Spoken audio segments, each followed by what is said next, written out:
Sa nakalipas na 6 na taon, si Giannis ang naging pinakadominanteng manlalaro sa NBA at nagawa niya yan kahit wala siyang respetadong tira sa labas. Ang kanyang halimaw na athleticism mapa-opensa o depensa ang nagluklok sa kanya sa tuktok, kaanay si Lebron, Jokic, Embiid at Luka. Di nga lang napapansin ng iba, pero unti-unti nang bumubuo ng kaso si Giannis bilang ang greatest of all time ng liga.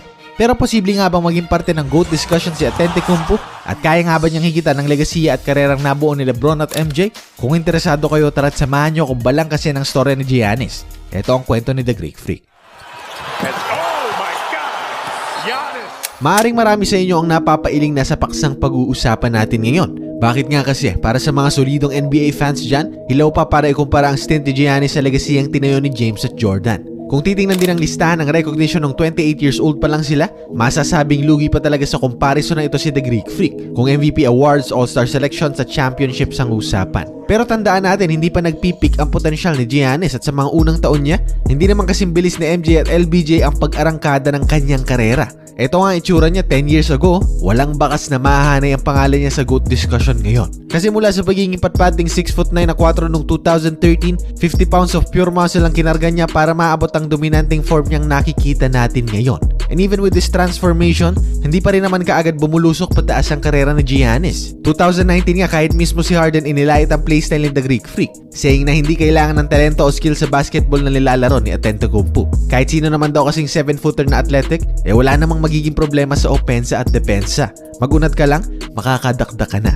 At ang pahaging na ito ni Harden ay hindi complete BS dahil sa taong ito, si Gobert lang ang nag-attemptang mas maraming dakdak kay Giannis. 66% nga ng field goals niya ay galing sa dunker spot at only 21% ang tira mula sa mid-range. And needless to say, he was below average sa efficiency sa perimeter at 3-point attempts niya. Kaya ito ang naging pinakamalaking pintas sa laro ni Giannis nung una. Ang narrative na puro dakdak lang ang alam niya ang bumalot sa liga tungkol sa kanya. Pero naiba ito nang mapanalunan niya ang una niyang singsing noong 2021. Matapos ang 50-point performance sa Game 6 kontra Phoenix Suns, kasama ang 17 of 19 makes sa free throw, pinatahimik ni Giannis ang mga kritiko niya. Kaya hanggang ngayon wala nang question sa kanyang style of play. Sabi pa nga ng iba, siya ang modern Shaq ng era na ito ng NBA. And like O'Neal, pinagharian niya ang shaded lane for consecutive years sa liga. 2022 nga siya ang nanguna sa points scored sa restricted area sa pangatlong sunod na taon. At kahit na si Embiid at Jokic ang league leader sa touches sa poste, it was Giannis na mas kinatakutan ng depensa sa shaded area. Kahit ano kasing look ang bigay mo kay Antetokounmpo,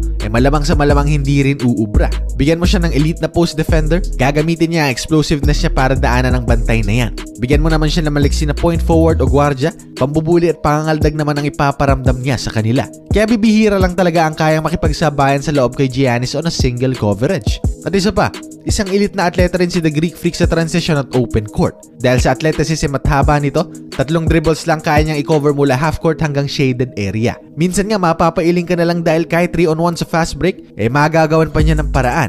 At parang ang walang kahirap-hirap para sa kanyang bitbitin ng bola kahit 3 defenders pa ang nakasampay sa kanya. Kaya nga wala nang magawa ang ibang kupunan kundi ibigay lahat ng help sa primary defender ni Giannis. Reminiscent nung nag-adjust ang buong liga sa dominance ni Shaq noong 2000s at ni Lebron noong 2010s. And as if hindi pa kalbaryo sa kanila ang pagbantay sa 2021 version ni The Greek Freak, noong 2022 nag-improve pa ang shooting nito. Although 30% lang ang shooting percentage niya sa tres, sa charity stripe siya nagposte ng malaking improvement. He averaged 11.5 attempts per game in 72% accuracy. And sa mid-range din, mas nagbigay ng effort si Giannis para mas mahasa rito. Kapansin-pansin na mas madalas na siyang mag-attempt mula sa perimeter at naging secondary option na niya ito sa poste. Sa taong ito, na-convert niya ang 42% ng attempts siya sa mid-range, which is above league average. Well, malayo pa talaga bago natin matawag na elite 3-level scorers si Antetokounmpo gaya ni Durant at Leonard. Pero kung ikukumpara natin si Giannis nung unang pumasok siya sa liga, malayo na ang narating niya. And with an above-average shooting and the deadliest drive sa NBA, isa na lang ang kulang sa laro niya, ang passing ability. Nang lahat ng NBA teams tutok sa kung paano pipigilan ang salaksak ni Giannis sa loob at paano ihinto ang improvement niya sa labas, naglaan ng oras si Antetokounmpo na i-polish ang court vision niya. At sakto nang ma-injured si Brook Lopez noong 2022, nagkaroon siya ng bagong role sa team. Bilang point center with 4 shooters around him, nagkaroon ng bagong dimensyon ng opensa ng Bucks. Paano mo naman kasi babantayan ng 7-footer 110 kilos na kayang magbitbit ng bola coast to coast, may pamatay na drive to the basket at may ibang klaseng passing creativity? Kapag ilawang double mo, sasagasaan lang kayo nito. Kapag nag-overcommit naman kayo, mahahanap niya ang taong iniwan mo. Pick your poison lang kapag harap mo si Giannis. Sa unang round nga ng playoffs kontra Chicago, walang defender ang Bulls na kayang bantayan si Antetokounmpo na single coverage. Kaya wala silang choice kundi mag-send ng double tuwing poposte o ISO ito. 45% of the time, yan ang ginawa ng Chicago. Pero natuklasan nilang hindi rin epektibo ang ganitong estilo. Dahil sa tuwing dodoblehin nila si Giannis, i-kick out lang niya ang bola to find his open teammate. Ang resulta, 1.3 points per possession ang naitala ng Milwaukee Bucks sa tuwing ganito ang ginagawa ng Bulls. At para mas mabigyan kayo ng konteksto at ideya, tabla ang gwardyang si Doncic at sentro si Giannis sa assist leading to a 3-point shot sa regular season na ito. And sa playoffs naman, si CP3, Harden at Morant lang ang nag-average ng mas mataas na APG kumpara kay Antetokounmpo na merong 6.8 dimes per game. Ibang klase. And hindi pa nga natin nababanggit ang pinakamalaking bentahe ng kanyang karera, ang depensa. 2020 nanalo pa nga ng Defensive Player of the Year award si Giannis nung nag-average siya ng 1.2 steals at 1.2 blocks per game. At nang mawala si Brook Lopez noong 2022, hindi tumukod ang depensa ng Bucks dahil sa kanya. Kahit na si The Greek Freak lang ang big man sa lineup ng Milwaukee, naprotektahan niya ang shaded area at nablangka niya ang majority ng attempts ng opensa.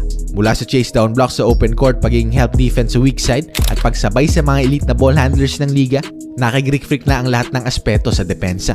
Ang kanyang 7'3" wingspan, malhiganting kamay at endurance, ang dahilan bakit siya ang ngayong pinaka-versatile na defender sa NBA. Kaya hindi man niya maabutan si LBJ at MJ sa aspeto ng legasiyang naipundar sa liga, maalala naman natin si Giannis bilang ang halimaw na nag-a-average ng 30-15-8 sa playoffs at ang 2-time MVP na bumago sa defensive schemes ng NBA. At kung makaiwas siya sa injuries at makatagal ng at least 8 taon pa sa liga, hindi malabong maging parte siya ng top 5 all-time NBA players sa liga.